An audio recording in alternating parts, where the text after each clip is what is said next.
All right, I'm pretty psyched. We're going out on a boat ride today on Congamon.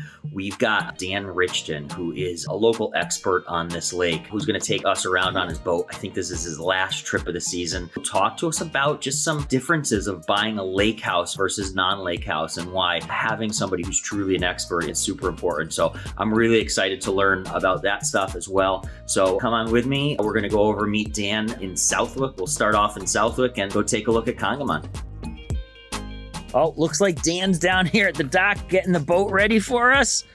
All right, say hi, Dan. Hey, we're here with Dan. Dan, thanks for the boat tour, man. This is awesome. How long you lived here? So me and my wife have lived on the lake for the last 5 years, and once you live on the lake, it's really hard to go back to anywhere else. All right, awesome. And you grew up in this area too, right? I've lived in Western Mass my whole life. Awesome. All right, when you're buying on the lake, we need really an experienced realtor, right? I mean, there's just some peculiarities out there of lake life. Correct. When you're buying on the lake, it is very different compared to buying off of the lake. There's many things that you have to take into consideration. All right, let's talk about some of those things here then, just kind of give us a real quick education.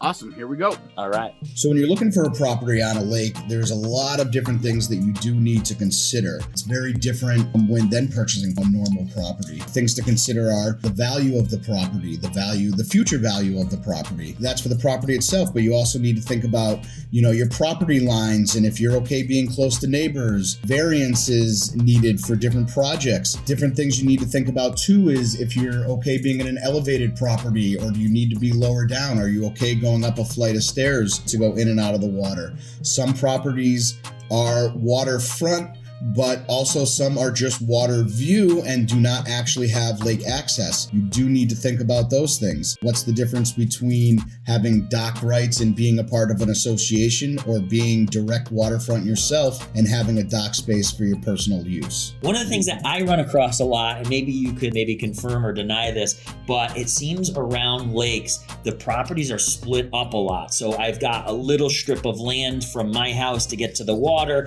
Maybe that's a right of way. Maybe I own it. There seems to be it's a tight community and there's a lot of handshake deals, but then also stuff recorded. There is definitely a lot of that. Congamon, like many lakes, has started with mostly just cottages and cabins, and people have expanded those properties 1, 2, 3, 4 different construction projects, and it does change things. There also are people that have granted neighbors across the street lake access. You want to make sure those are recorded. You want to make sure you have a realtor and an attorney that are looking out for those things for you. Yeah, there's really just a lot more to consider when you're buying on a lake. You're on the lake, you want to be able to access that lake. You got to know what that access is. So Dan, appreciate you just explaining some of the things there. I'm sure people who are looking at a lake probably have a lot of questions. They can give you a call, I'm sure, anytime. You can call or text me anytime. Absolutely. All right, Dan's contact information is up here on the screen. If you want to buy a house as a primary investment or a second home, reach out to me. I'd love to get you pre-approved and out there shopping with Dan. Great. Thank you very much.